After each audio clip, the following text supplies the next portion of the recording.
ഓം ശാന്തി 16/1/2025 പ്രഭാതമുരളി. മധുരമായ കുട്ടികളെ, ഓർമ്മയുടെ ചാർട്ട് വയ്ക്കൂ. എത്രമാത്രം ഓർമ്മയിലിരിക്കുന്നതിന്റെ ശീലമുണ്ടാക്കുന്നുവോ അത്രയും പാപം നശിക്കും. കർമാതീത അവസ്ഥ സമീപത്ത് വന്നുകൊണ്ടിരിക്കും. ചോദ്യം: സത്യമായ ചാർട്ടാണോ അല്ലയോ എന്ന് ഏത് 4 കാര്യങ്ങളിലൂടെ മനസ്സിലാക്കുവാൻ സാധിക്കും? ഉത്തരം: 1. ട്രസ്റ്റി സ്ഥിതി, 2. പെരുമാറ്റം, 3. സേവനം, 4. സന്തോഷം. ഈ 4 കാര്യങ്ങൾ നോക്കിയിട്ട് ബാബ്ദാദ പറയും ഇവരുടെ ചാർട്ട് ശരിയാണോ അല്ലയോ എന്ന്. മ്യൂസിയത്തിലും പ്രദർശനിയിലും സേവനം ചെയ്യുന്ന കുട്ടികളിൽ ആരുടെ പെരുമാറ്റമാണോ വളരെ റോയലായിട്ടുള്ളത്, വളരെ സന്തോഷത്തോടെ ഇരിക്കുന്നത്, തീർച്ചയായും അവരുടെ ചാർട്ട് വളരെ നല്ലതായിരിക്കും. ഗീതം: ഹേ ആത്മാവേ, നീ സ്വന്തം മുഖം നോക്കൂ. ഓം ശാന്തി. കുട്ടികൾ പാട്ട് കേട്ടുവല്ലോ. ഇതിന്റെ അർത്ഥവും മനസ്സിലാക്കേണ്ടതുണ്ട്. എത്രമാത്രം പാപം അവശേഷിക്കുന്നുണ്ട്, പുണ്യത്തിന്റെ ശേഖരണം എത്രമാത്രമുണ്ട്. അർത്ഥം: ആത്മാവിന് സതോപ്രധാനമാകാൻ എത്ര സമയം ആവശ്യമാണ്. ഇപ്പോൾ എത്രമാത്രം പാവനമായിട്ടുണ്ട് എന്ന് മനസ്സിലാക്കുവാൻ സാധിക്കുമല്ലോ അല്ലേ? ചാർട്ട് എഴുതുമ്പോൾ ചിലർ 2-3 മണിക്കൂർ ബാബയെ ഓർമ്മിച്ചു എന്നെഴുതാറുണ്ട്. ചിലർ 1 മണിക്കൂർ എന്നും എഴുതാറുണ്ട്. ഇത് വളരെ കുറവാണ്. ഓർമ്മിക്കുന്നത് കുറവാണെങ്കിൽ പാപം ഇല്ലാതാകുന്നതും കുറവായിരിക്കും. ഇപ്പോൾ വളരെയധികം പാപമുണ്ട്, അത് ഇല്ലാതായിട്ടില്ല. ആത്മാവിനെ തന്നെയാണ് പ്രാണി എന്ന് പറയുന്നത്. ബാബ പറയുന്നു, അല്ലയോ ആത്മാവേ, തന്നോട് തന്നെ ചോദിക്കൂ, ഈ കണക്കനുസരിച്ച് എത്രമാത്രം പാപം ഇല്ലാതായിട്ടുണ്ടാകും. നമ്മൾ എത്രത്തോളം പുണ്യാത്മാവായി മാറിയിട്ടുണ്ട് എന്ന് ചാർട്ടിലൂടെ മനസ്സിലാക്കുവാൻ സാധിക്കും. ബാബ പറയുന്നു, അന്തിമത്തിലാണ് കർമാതീത അവസ്ഥ ആകുന്നത്. ഓർമ്മിച്ചോർമ്മിച്ച് അത് ശീലമായി മാറുമ്പോൾ കൂടുതൽ പാപങ്ങൾ ഇല്ലാതാകാൻ തുടങ്ങും. നമ്മൾ എത്രമാത്രം ബാബയെ ഓർമ്മിക്കുന്നുണ്ട് എന്ന് സ്വയം പരിശോധിച്ചു നോക്കണം. ഇവിടെ പൊങ്ങച്ചം പറയേണ്ട കാര്യമൊന്നുമില്ല. സ്വയം അവനവനെ പരിശോധിക്കണം. ബാബയ്ക്ക് ചാർട്ട് എഴുതി കൊടുത്താൽ ഉടൻ ബാബ പറയും ഇത് ശരിയായ ചാർട്ടാണോ അല്ലയോ എന്ന്. സംസാര രീതിയും പെരുമാറ്റവും സേവനവും സന്തോഷവും കാണുമ്പോൾ ബാബയ്ക്ക് ഉടൻ മനസ്സിലാക്കുവാൻ സാധിക്കും ഇവരുടെ ചാർട്ട് എങ്ങനെയുള്ളതാണ് എന്ന്. ആർക്കായിരിക്കും നിരന്തരം ഓർമ്മ ഉണ്ടാകുക? മ്യൂസിയത്തിലും പ്രദർശനിയിലുമൊക്കെ സേവനം ചെയ്യുന്നവർക്ക്. മ്യൂസിയത്തിൽ ദിവസം മുഴുവനും ആൾക്കാർ വരികയും പോവുകയും ചെയ്യുന്നുണ്ട്. ഡൽഹിയിൽ ധാരാളം പേർ വരുന്നുണ്ട്. അതുകൊണ്ട് ഇടയ്ക്കിടയ്ക്ക് ബാബയുടെ പരിചയം കൊടുക്കേണ്ടതായി ഉണ്ട്. ഇനി വിനാശം സംഭവിക്കാൻ വളരെ കുറച്ചു വർഷങ്ങൾ മാത്രമേ ഉള്ളൂ എന്ന് നിങ്ങൾ ആരോടെങ്കിലും പറഞ്ഞാൽ അവർ ചോദിക്കും, അത് എങ്ങനെ സംഭവിക്കും? ഉടൻ അവരോട് പറയണം, ഇത് ഞങ്ങൾ പറയുന്നതല്ല, ഭഗവാനു വാച ആണ്. ഭഗവാനാണ് പറയുന്നതെങ്കിൽ തീർച്ചയായും സത്യമായിരിക്കുമല്ലോ. അതുകൊണ്ട് ബാബ പറയുന്നു, ഇത് ശിവബാബയുടെ ശ്രീമതമാണ് എന്ന് പറയണം. ഞങ്ങളല്ല പറയുന്നത്, ഇത് ഭഗവാന്റെ ശ്രീമതമാണ്. അത് സത്യം തന്നെയാണ്. തീർച്ചയായും ആദ്യം ബാബയുടെ പരിചയം നൽകണം. അതിനാൽ ബാബ പറയുന്നു, ഓരോ ചിത്രത്തിലും ശിവ ഭഗവാനു വാച എന്നെഴുതൂ. ശിവബാബ ശരിയായതേ പറയൂ. നമുക്കും ഇത് അറിയുമായിരുന്നില്ല. ബാബ പറഞ്ഞു തന്നതുകൊണ്ട് ഞങ്ങളും പറയുന്നു. ചിലപ്പോഴെല്ലാം പത്രങ്ങളിലും കാണാറുണ്ടല്ലോ, പെട്ടെന്ന് വിനാശം സംഭവിക്കും എന്ന് ഇന്നയാൾ ഭാവി പ്രവചിച്ചു. ഇപ്പോൾ നിങ്ങൾ പരിധിയില്ലാത്ത അച്ഛന്റെ കുട്ടികളാണ്. പ്രജാപിത ബ്രഹ്മകുമാർ കുമാരിമാർ പരിധി ഇല്ലാത്തവരല്ലേ? നമ്മൾ പരിധിയില്ലാത്ത അച്ഛന്റെ കുട്ടികളാണ് എന്ന് നിങ്ങൾ പറയുന്നു. ആ പരിധിയില്ലാത്ത അച്ഛൻ തന്നെയാണ് പതിത പാവനനും ജ്ഞാനസാഗരനും. ആദ്യം ഈ കാര്യം വളരെ നന്നായി മനസ്സിലാക്കി കൊടുത്ത് മുന്നോട്ട് കൊണ്ടുപോകണം. ശിവബാബ പറയുന്നു, യാദവരുടെയും കൗരവരുടെയും വിനാശകാലെ വിപരീത ബുദ്ധിയാണ്. ശിവബാബയുടെ പേര് പറയുന്നതിലൂടെ കുട്ടികളുടെയും മംഗളമുണ്ടാകുന്നു. ശിവബാബയെ തന്നെ ഓർമ്മയുണ്ടായിരിക്കും. നിങ്ങൾക്ക് എന്താണോ ബാബ പറഞ്ഞു തന്നിട്ടുള്ളത് അത് മറ്റുള്ളവർക്കും പറഞ്ഞു കൊടുക്കൂ. സേവനം ചെയ്യുന്നവരുടെ ചാർട്ട് വളരെ നല്ലതായിരിക്കും. ഒരു ദിവസം 8 മണിക്കൂർ സേവനത്തിൽ ബിസിയായിരിക്കുന്നു. 1 മണിക്കൂർ വിശ്രമിക്കുന്നുണ്ടായിരിക്കാം. എന്നാലും 7 മണിക്കൂർ സേവനത്തിലാണ്. അവരുടെ വികർമ്മം വളരെയധികം ഇല്ലാതാകും. ധാരാളം പേർക്ക് ബാബയുടെ പരിചയം കൊടുക്കുകയാണ്. അപ്പോൾ തീർച്ചയായും ഇങ്ങനെയുള്ള സേവാധാരികളായിട്ടുള്ള കുട്ടികൾ ബാബയ്ക്കും പ്രിയപ്പെട്ടവരായിരിക്കും. ബാബ കാണുന്നുണ്ട്, ഇവർ ധാരാളം പേരുടെ മംഗളം ചെയ്യുകയാണ്. വളരെയധികം പേരുടെ മംഗളം ചെയ്യണം എന്ന ചിന്തയായിരിക്കും രാത്രിയും പകലും അവർക്കുണ്ടാകുക. വളരെയധികം പേരുടെ മംഗളം ചെയ്യുന്നു അർത്ഥം അവരവരുടെ മംഗളം ഉണ്ടാകുന്നു. ധാരാളം പേരുടെ മംഗളം ചെയ്യുന്നവർക്കാണ് സ്കോളർഷിപ്പും ലഭിക്കുക. കുട്ടികളുടെ ജോലി തന്നെ ഇതാണ്. ടീച്ചറായി മാറി ധാരാളം പേർക്ക് വഴി പറഞ്ഞു കൊടുക്കണം. ആദ്യം പൂർണമായും ഈ ജ്ഞാനം ധാരണ ചെയ്യണം. ആരുടെയും മംഗളം ചെയ്യുന്നില്ല എങ്കിൽ അതിന്റെ അർത്ഥം ഇവരുടെ ഭാഗ്യത്തിലില്ല എന്നാണ്. കുട്ടികൾ പറയാറുണ്ട്, ബാബ എന്നെ ജോലിയിൽ നിന്ന് വിടുവിക്കൂ, ഞാൻ ഈ സേവനം ചെയ്യാം. ബാബയും നോക്കും, ഇവർ സേവനത്തിന് യോഗ്യരാണെങ്കിൽ, ബന്ധനമുക്തമാണെങ്കിൽ 500,000 രൂപ സമ്പാദിക്കുന്നതിനേക്കാളും ഈ സേവനം ചെയ്ത് ധാരാളം പേരുടെ മംഗളം ചെയ്യൂ. പക്ഷേ ബന്ധനമുക്തമാണെങ്കിൽ മാത്രം. എന്നാലും ബാബ സേവനത്തിന്റെ യോഗ്യത നോക്കിയാണ് നിർദ്ദേശങ്ങൾ നൽകുന്നത്. സേവനത്തിന് യോഗ്യരായിട്ടുള്ളവരെ അവിടേക്കും ഇവിടേക്കുമെല്ലാം വിളിക്കുന്നുണ്ട്. സ്കൂളിൽ വിദ്യാർത്ഥികൾ പഠിക്കുന്നത് പോലെ ഇതും പഠനമാണ്. ഇത് സാധാരണ മതമൊന്നുമല്ല. സത്യം എന്നാൽ സത്യം പറയുന്നവൻ എന്നാണ്. നമ്മൾ ശ്രീമതമനുസരിച്ച് താങ്കൾക്കിത് മനസ്സിലാക്കി തരുന്നു. ഈശ്വരീയ മതം ഇപ്പോൾ തന്നെയാണ് നിങ്ങൾക്ക് ലഭിക്കുന്നത്. ബാബ പറയുന്നു, നിങ്ങൾക്ക് തിരികെ പോകണം. ഇപ്പോൾ പരിധിയില്ലാത്ത സുഖത്തിന്റെ സമ്പത്ത് എടുക്കൂ. കൽപ്പകൽപ്പം നിങ്ങൾക്ക് സ്വർഗത്തിന്റെ സമ്പത്ത് ലഭിച്ചിരുന്നു. കാരണം ഓരോ കൽപ്പത്തിലും സ്വർഗം സ്ഥാപിക്കുകയല്ലേ. ഇത് 5000 വർഷത്തിന്റെ സൃഷ്ടിചക്രമാണെന്ന് ആർക്കും അറിയില്ല. മനുഷ്യർ ഘോര അന്ധകാരത്തിലാണ്. നിങ്ങളിപ്പോൾ വളരെയധികം പ്രകാശത്തിലാണ്. ബാബ തന്നെയാണ് സ്വർഗം സ്ഥാപിക്കുന്നത്. വൈക്കോൽ കൂനയ്ക്ക് തീപിടിക്കുമ്പോഴും അജ്ഞാന നിദ്രയിൽ ഉറങ്ങുന്നു എന്ന് പറയാറുണ്ട്. നിങ്ങൾ കുട്ടികൾക്കറിയാം, പരിധിയില്ലാത്ത അച്ഛൻ ജ്ഞാനസാഗരമാണ്. ഏറ്റവും ഉയർന്നവനായ ബാബയുടെ കർത്തവ്യവും ഉയർന്നതാണ്.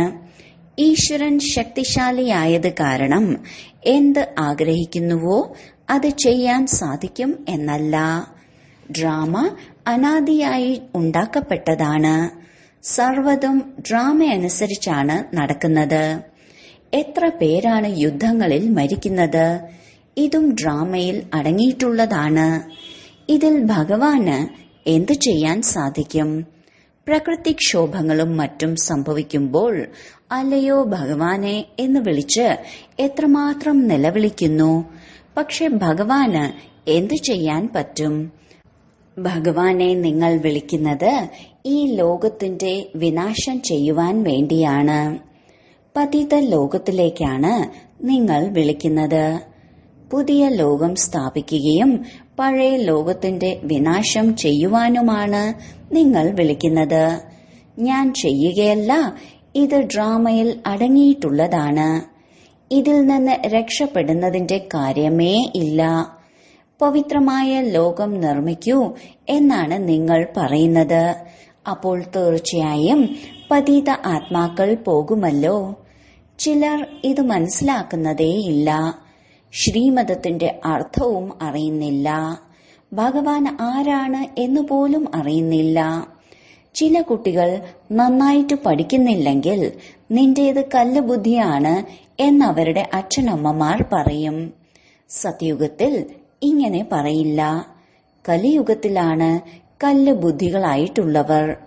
പവിഴ ബുദ്ധിയായിട്ടുള്ളവർ ഇവിടെ ഉണ്ടാവില്ല. നോക്കൂ, ഇന്നത്തെ കാലത്ത് മനുഷ്യർ എന്തൊക്കെയാണ് ചെയ്യുന്നത്? ഒരു ഹൃദയം മാറ്റി മറ്റൊന്ന് വെക്കുന്നു. ശരി, ഇത്രയും കഷ്ടപ്പെട്ട് ഇതൊക്കെ ചെയ്യുന്നതിലൂടെ എന്ത് ലാഭമാണ് ഉള്ളത്? കുറച്ചു ദിവസം കൂടി ജീവൻ നിലനിൽക്കും, അത്രമാത്രമേ ഉള്ളൂ. ധാരാളം പേർ റിദ്ധി സിദ്ധികളൊക്കെ പഠിക്കുന്നുണ്ട്. നേട്ടമൊന്നും ഇല്ല. നമ്മളെ പാവന ലോകത്തിന്റെ അധികാരി ആക്കുവാൻ വേണ്ടിയാണ് ഭഗവാനെ ഓർമ്മിക്കുന്നത്.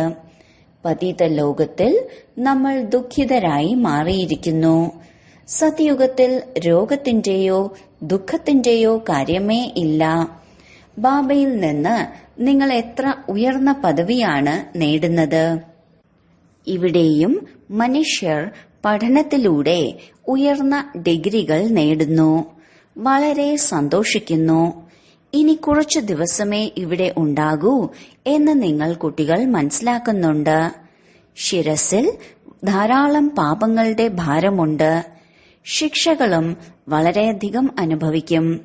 സ്വയം പതീതമാണ് എന്ന് പറയുന്നുണ്ടല്ലോ. വികാരത്തിലേക്ക് പോകുന്നത് പാപമാണ് എന്ന് മനസ്സിലാക്കുന്നില്ല. പാപാത്മാവായി മാറുന്നു. ഗൃഹസ്ഥാശ്രമം അനാദിയാണ് എന്ന് പറയുന്നു. സത്യയുഗത്തിലും ത്രേതായുഗത്തിലും പവിത്ര ഗൃഹസ്ഥാശ്രമമായിരുന്നു എന്നത് ബാബ മനസ്സിലാക്കി തരുന്നു. പാപാത്മാക്കൾ ഇല്ലായിരുന്നു. ഇവിടെ പാപാത്മാക്കളായതുകൊണ്ടാണ് ദുഃഖമുള്ളത്. ഇവിടെയുള്ളത് അല്പകാല സുഖമാണ്. രോഗം ബാധിച്ച് മരിക്കുന്നു. മരണം വായി തുറന്ന് നിൽക്കുകയാണ്. പെട്ടെന്നാണ് ഹൃദയസ്തംഭനമൊക്കെ ഉണ്ടാകുന്നത്. ഇവിടെ കാക്കക്കാഷ്ടത്തിന് സമാനമായ സുഖമാണ്. അവിടെ നിങ്ങൾക്ക് അളവറ്റ സുഖമായിരിക്കും. നിങ്ങൾ മുഴുവൻ വിശ്വത്തിന്റെയും അധികാരികളാവുകയാണ്. അവിടെ യാതൊരു പ്രകാരത്തിലുമുള്ള ദുഃഖമുണ്ടായിരിക്കില്ല. ചൂടും ഉണ്ടായിരിക്കില്ല. തണുപ്പുമുണ്ടായിരിക്കില്ല. സദാ വസന്തകാലമായിരിക്കും. 5 തത്വങ്ങളും നിയമപ്രമാണമായിരിക്കും. സ്വർഗമെന്നാൽ സ്വർഗം തന്നെയാണ്. രാത്രിയും പകലും പോലുള്ള വ്യത്യാസമുണ്ട്. നിങ്ങൾ ബാബയെ വിളിച്ചത് തന്നെ സ്വർഗം സ്ഥാപിക്കുവാൻ വേണ്ടിയാണ്. ബാബ വന്ന് പാവനമായ ലോകം സ്ഥാപിക്കൂ, ഞങ്ങളെ പാവനമാക്കൂ എന്ന് പറഞ്ഞു വിളിക്കുന്നു. ഓരോ ചിത്രത്തിലും ശിവ ഭഗവാനു വാച എന്നത് എഴുതണം. ഇതിലൂടെ ഇടയ്ക്കിടയ്ക്ക് ശിവബാബയുടെ ഓർമ്മ വരും. ജ്ഞാനവും കൊടുത്തുകൊണ്ടിരിക്കും. മ്യൂസിയത്തിലും പ്രദർശനിയിലുമൊക്കെ സേവനം ചെയ്യുമ്പോൾ ജ്ഞാനവും യോഗവും രണ്ടും നടക്കും. ബാബയെ ഓർമ്മിക്കുന്നതിലൂടെ ലഹരി വർദ്ധിക്കും. നിങ്ങൾ പാവനമായി മുഴുവൻ വിശ്വത്തെയും പാവനമാക്കുകയാണ്. നിങ്ങൾ പവിത്രമാകുമ്പോൾ തീർച്ചയായും സൃഷ്ടിയും പാവനമാകും. അന്തിമത്തിൽ വിധി പറയുന്ന സമയമായത് കാരണം സർവരുടെയും കണക്കുകൾ പൂർത്തിയാകും. നിങ്ങൾക്ക് വേണ്ടി എനിക്ക് പുതിയ സൃഷ്ടിയുടെ ഉദ്ഘാടനം ചെയ്യേണ്ടതായുണ്ട്. പിന്നെയാണ് മറ്റ് ശാഖകൾ തുറക്കുന്നത്. പവിത്രമാക്കുവാൻ വേണ്ടി പുതിയ ലോകമായ സത്യുഗത്തിന്റെ അടിത്തറ ബാബയ്ക്കല്ലാതെ മറ്റാർക്കും സ്ഥാപിക്കുവാൻ സാധിക്കില്ല. അതിനാൽ ബാബയെ ഓർമ്മിക്കേണ്ടതുണ്ട്. നിങ്ങൾ മ്യൂസിയവും മറ്റും വലിയ വലിയ ആളുകളെ കൊണ്ട് ഉദ്ഘാടനം നടത്താറുണ്ട്. അപ്പോൾ ധാരാളം പേർ അറിയും. മനുഷ്യർ കരുതും ഇവരും ഇവിടെ വരുന്നുണ്ടെന്ന്. ചിലർ പറയാറുണ്ട്, നിങ്ങൾ എഴുതി തരൂ, അത് ഞാൻ സംസാരിക്കാം എന്ന്. എന്നാൽ അതും തെറ്റാണ്. നല്ല രീതിയിൽ മനസ്സിലാക്കിയിട്ട് സംസാരിക്കുന്നതാണ് വളരെ നല്ലത്. കൃത്യതയ്ക്ക് വേണ്ടി ചിലർ എഴുതിയത് വായിച്ചു കേൾപ്പിക്കുന്നു. നിങ്ങൾ കുട്ടികൾ സ്വന്തം വാക്കുകളിലൂടെ മനസ്സിലാക്കി കൊടുക്കണം. നിങ്ങളുടെ ആത്മാവിൽ മുഴുവൻ ജ്ഞാനവും ഉണ്ടല്ലോ അല്ലേ? നിങ്ങളത് മറ്റുള്ളവർക്ക് നൽകുന്നു. പ്രജകൾ വൃദ്ധി പ്രാപിച്ചുകൊണ്ടിരിക്കുന്നു. ജനസംഖ്യയും വർദ്ധിക്കുകയല്ലേ? എല്ലാ സാധനങ്ങളും വർദ്ധിച്ചുകൊണ്ടിരിക്കുന്നു. ഇപ്പോൾ മുഴുവൻ വൃക്ഷവും ജീർണിച്ച അവസ്ഥയിലായിരിക്കുകയാണ്. നമ്മുടെ ധർമ്മത്തിലുള്ളവർ വീണ്ടും വരും. നമ്പർ വാർ തന്നെയാണ്. എല്ലാവർക്കും ഒരുപോലെ പഠിക്കുവാൻ സാധിക്കില്ല. ചിലർ 100-ൽ 1 മാർക്ക് നേടുന്നവരുമുണ്ട്. കുറച്ചെന്തെങ്കിലും കേൾക്കും. 1 മാർക്ക് ലഭിച്ചാലും സ്വർഗത്തിൽ വരും. ഇത് പരിധിയില്ലാത്ത പഠനമാണ്. ഈ പഠനം പരിധിയില്ലാത്ത അച്ഛൻ തന്നെയാണ് പഠിപ്പിക്കുന്നത്. ഈ ധർമ്മത്തിലുള്ളവർ വീണ്ടും വരും. ആദ്യം എല്ലാവർക്കും തന്റെ വീടായ മുക്തിധാമത്തിലേക്ക് പോകണം. പിന്നെ നമ്പർ ക്രമമനുസരിച്ച് താഴേക്ക് വരും. ചിലർ ത്രേതായുഗത്തിന്റെ അന്തിമത്തിൽ വരും. ബ്രാഹ്മണനാകുന്നുണ്ട്. എന്നാൽ എല്ലാ ബ്രാഹ്മണരും സത്യുഗത്തിൽ വരുന്നില്ല. ത്രേതായുഗത്തിന്റെ അവസാനം വരെ വന്നുകൊണ്ടിരിക്കും. ഇത് മനസ്സിലാക്കേണ്ട കാര്യമാണ്. ബാബയ്ക്കറിയാം, രാജധാനി സ്ഥാപിച്ചുകൊണ്ടിരിക്കുകയാണ്. സർവർക്കും ഒരുപോലെ പഠിക്കുവാൻ സാധിക്കില്ല. രാജധാനിയിൽ എല്ലാ പ്രകാരത്തിലുമുള്ളവരും ആവശ്യമാണ്. പുറത്തുള്ളവരെയാണ് പ്രജകൾ എന്ന് പറയുന്നത്. ബാബ പറയുന്നു, അവിടെ മന്ത്രിമാരുടെ ആവശ്യമൊന്നും ഉണ്ടായിരിക്കില്ല. ശ്രീമതത്തിലൂടെയാണ് അവർ ഇങ്ങനെയായി മാറിയത്. അപ്പോൾ ആരിൽ നിന്നെങ്കിലും അഭിപ്രായങ്ങൾ ചോദിക്കേണ്ട കാര്യമെന്താണ്? മന്ത്രിമാരൊന്നും ഉണ്ടായിരിക്കില്ല. പതീതമാകുമ്പോൾ ഒരു മന്ത്രിയും ഒരു രാജാവും റാണിയും ഉണ്ടാകും. ഇപ്പോൾ എത്ര മന്ത്രിമാരാണ്? ഇവിടെ പഞ്ചായത്തി രാജ് അല്ലേ? ഒരാളുടെ അഭിപ്രായം മറ്റൊരാളുമായി ചേരില്ല. ഒരാളെ പരിചയപ്പെടൂ, കാര്യങ്ങൾ മനസ്സിലാക്കി കൊടുക്കൂ, സഹായം ചെയ്തു തരും. മറ്റൊരാൾ വരുമ്പോൾ അയാൾക്ക് ഈ കാര്യങ്ങളൊന്നും മനസ്സിലാകില്ല. അതിനാൽ അയാൾ കാര്യങ്ങൾ വഷളാക്കും. ഒരാളുടെ ബുദ്ധി പോലെ ആയിരിക്കില്ല മറ്റൊരാളുടേത്. അവിടെ നിങ്ങളുടെ സർവ മനോകാമനകളും പൂർത്തിയാകുന്നു. നിങ്ങൾ എത്രമാത്രം ദുഃഖം അനുഭവിച്ചു. ഇതിന്റെ പേര് തന്നെ ദുഃഖധാമം എന്നാണ്. ഭക്തിമാർഗത്തിലും എത്രമാത്രം കഷ്ടതകൾ അനുഭവിച്ചു. ഇതും ഡ്രാമയാണ്. ദുഃഖിതരാകുമ്പോഴാണ് ബാബ വന്ന് സുഖത്തിന്റെ സമ്പത്ത് നൽകുന്നത്. ബാബ നിങ്ങളുടെ ബുദ്ധി തുറന്നു തരുന്നു. മനുഷ്യർ പറയുന്നത് സമ്പന്നർക്ക് ഈ ലോകം സ്വർഗവും പാവപ്പെട്ടവർക്ക് നരകവും എന്നാണ്. സ്വർഗം എന്ന് എന്തിനെയാണ് പറയുന്നത് എന്ന് നിങ്ങൾ യഥാർത്ഥമായി അറിയുന്നുണ്ട്. സത്യയുഗത്തിൽ ആരും ദയ കാണിക്കൂ എന്ന് പറഞ്ഞ് ഭഗവാനെ വിളിക്കില്ല. ഇവിടെയാണെങ്കിൽ ദയ കാണിക്കൂ, ഞങ്ങളെ മോചിപ്പിക്കൂ എന്ന് പറഞ്ഞ് വിളിക്കുന്നു. ബാബ തന്നെയാണ് സർവരെയും ശാന്തിധാമത്തിലേക്കും സുഖധാമത്തിലേക്കും കൊണ്ടുപോകുന്നത്. അറിവില്ലാതിരുന്ന സമയത്ത് നിങ്ങളും ഒന്നും മനസ്സിലാക്കിയിരുന്നില്ല. നമ്പർ 1 തമോ പ്രധാനമായി മാറിയ ആൾ തന്നെയാണ് വീണ്ടും നമ്പർ 1 സത്തോ പ്രധാനമാകുന്നത്.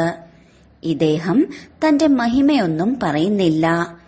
ഒരാൾക്ക് മാത്രമാണ് മഹിമയുള്ളത്. ലക്ഷ്മി നാരായണനെയും അങ്ങനെയാക്കി മാറ്റുന്നത് ബാബയല്ലേ? ഏറ്റവും ഉയർന്നത് ഭഗവാനാണ്. ബാബ അത്രയും ഉയർന്നതാക്കുകയാണ് ചെയ്യുന്നത്. എല്ലാവരും ഉയർന്നവരാകുന്നില്ല എന്ന് ബാബയ്ക്കറിയാം. എന്നാലും പുരുഷാർത്ഥം ചെയ്യേണ്ടതായിയുണ്ട്. ഇവിടെ നിങ്ങൾ വന്നിരിക്കുന്നത് നരനിൽ നിന്നും നാരായണനാകുവാൻ വേണ്ടിയാണ്. പറയാറുണ്ട്, ബാബ, ഞങ്ങൾ സ്വർഗത്തിന്റെ ചക്രവർത്തി പദവി നേടും. ഞങ്ങൾ സത്യനാരായണന്റെ സത്യകഥ കേൾക്കുവാനാണ് വന്നിരിക്കുന്നത്. ബാബ പറയുന്നു, ശരി, നിന്റെ വായിൽ റോസാപ്പൂ. നന്നായി പരിശ്രമിക്കൂ. സർവരും ലക്ഷ്മി നാരായണനാകില്ല. ഇവിടെ രാജധാനി സ്ഥാപിച്ചുകൊണ്ടിരിക്കുകയാണ്. രാജകുടുംബത്തിലും പ്രജകളുടെ കുടുംബത്തിലും ധാരാളം ആളുകൾ വേണ്ടേ? ആശ്ചര്യം ജനിപ്പിക്കുമാറ് കേൾക്കുകയും കേൾപ്പിക്കുകയും ചെയ്തിട്ട് ഓടിപ്പോകുന്നു. പിന്നെ മടങ്ങി വരുന്നവരുമുണ്ട്. തന്റെ എന്തെങ്കിലുമൊക്കെ ഉന്നതി ചെയ്യുന്ന കുട്ടികൾക്ക് ഉയർച്ചയുണ്ടാകും. സമർപ്പണമാകുന്നതും പാവപ്പെട്ടവരാണ്. ദേഹസഹിതം മറ്റൊന്നും ഓർമ്മ വരരുത്. വളരെ ഉയർന്ന ലക്ഷ്യമാണ്. അഥവാ സംബന്ധം യോജിച്ചിരിക്കുകയാണെങ്കിൽ തീർച്ചയായും അവരുടെ ഓർമ്മ വരും. ബാബയ്ക്ക് ആരെ ഓർമ്മ വരും? ദിവസം മുഴുവൻ ബുദ്ധി പരിധിയില്ലാത്തതിലാണ്. എത്രമാത്രം പരിശ്രമിക്കേണ്ടതുണ്ട്? ബാബ പറയുന്നു, എന്റെ കുട്ടികളിലും ഉത്തമരും മധ്യമരും കനിഷ്ഠരുമുണ്ട്. അന്യർ വരുമ്പോൾ ഇവർ പതീത ലോകത്തിലേതാണ് എന്ന് മനസ്സിലാക്കും. എന്നാലും യജ്ഞസേവനം ചെയ്യുന്നതിനാൽ അവർക്ക് ആദരവ് നൽകേണ്ടതുണ്ട്. ഇതെല്ലാം ബാബയുടെ യുക്തിയാണ്. ശാന്തിയുടെ സ്തംഭമായ, പവിത്രതയുടെ മഹാസ്തംഭമായ, പരമപവിത്രമായ ബാബ ഇവിടെയിരുന്ന് മുഴുവൻ ലോകത്തെയും പവിത്രമാക്കി മാറ്റുന്നു. ഇവിടെ പതീതരായിട്ടുള്ളവർക്ക് വരാൻ സാധിക്കില്ല. എന്നാൽ ബാബ പറയുന്നു, ഞാൻ വന്നിരിക്കുന്നത് തന്നെ പതീതരെ പാവനമാക്കുവാൻ വേണ്ടിയാണ്. ഈ കളിയിൽ എനിക്കും പാർട്ടുണ്ട്.